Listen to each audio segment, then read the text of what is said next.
These are the sexy buttons. Came all the way, you were strangers, but I know for sure we got something in common that I know you won't. Okay, the sexy buttons for the Tesla Model 3 and Model Y, well, they really aren't that sexy. But are they actually worth it? I'll let you know what I think right after the intro.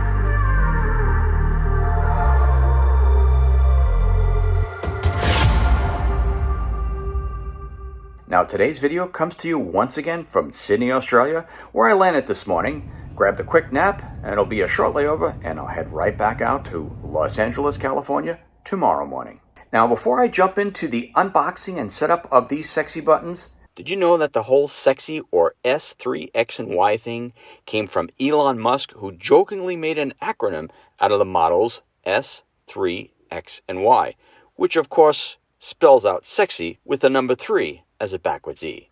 And if it weren't for a dispute with the Ford Motor Company, Tesla would have actually had a Model E instead of a Model 3 as they do today. However, that didn't happen because Ford threatened to sue Tesla, saying that they were going to make a Model E, plus, and get this, it sounded too much like their Model T. You know what? I call BS on both. But Elon Musk jokingly went on to say that, Ford's killing sex. That's terrible. So okay, fine.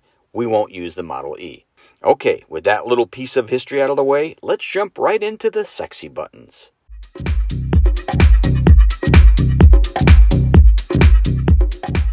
When ordering them, you'll have the option of ordering them in black or white, or in bundles of 2, 4, or even 6 buttons.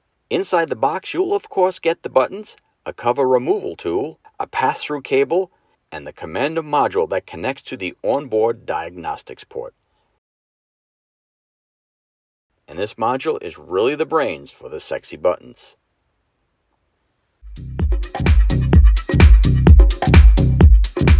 The installation was honestly very simple. The first step is to power down the screen by going to the menu, then going to safety and security, and then selecting power off.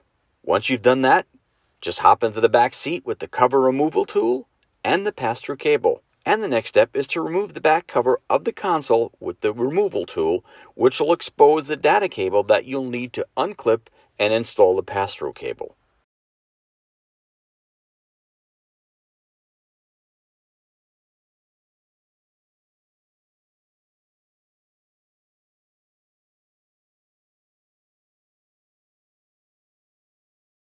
Now once that's done, all you need to do is snap the back cover on while leaving the end of the pass-through cable extending out from beneath the cover.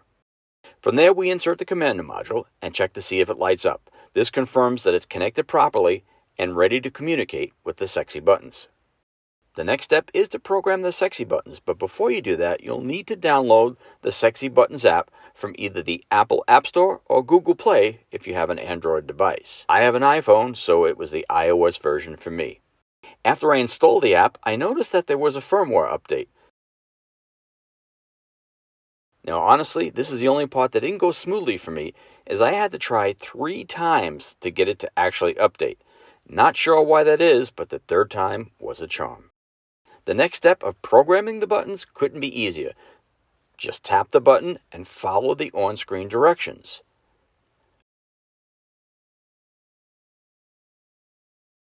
I programmed the first button to open the glove box. Now this might not sound like a big deal, but because I use a PIN code to prevent anyone else from opening my glove box, that's a 2-step process until now. For the next button, I had a lot of options to choose from, as you'll see here. But once again, I programmed another simple option in that turns on all the cabin lights.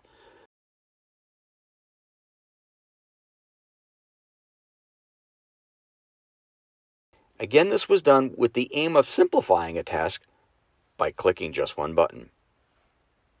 Now, one of the things that I wanted to do most was control the airflow from the passenger side. Now, normally the airflow from the passenger side remains off unless someone sits in the seat.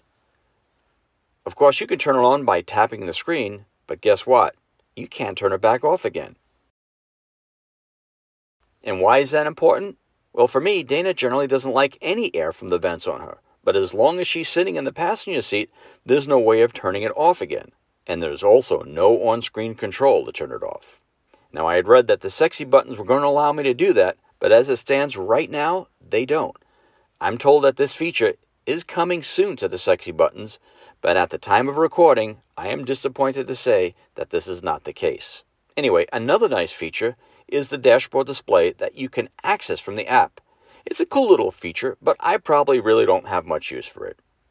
Now, as far as mounting these buttons, because they have adhesive backings, you can pretty much mount them anywhere you want. But for me, because I'm using one as a quick entry for the glove box, I decided to mount them on the part of the console that generally is hidden because I keep it open for access for the phone charging pad. Anyway, the last step is to tuck the cable with the commander module in between the seats so no one steps on it when they get in the back seat. So those are the sexy buttons for the Tesla Model 3 and Model Y. And as I mentioned earlier, a few of the features that I was expecting haven't arrived just yet, so that was a bit disappointing. But hopefully a future firmware update takes care of that. And if that happens, I will let you know in a future video. Anyway, I hope you found this video helpful, and if that's the case, please be sure to click the like button.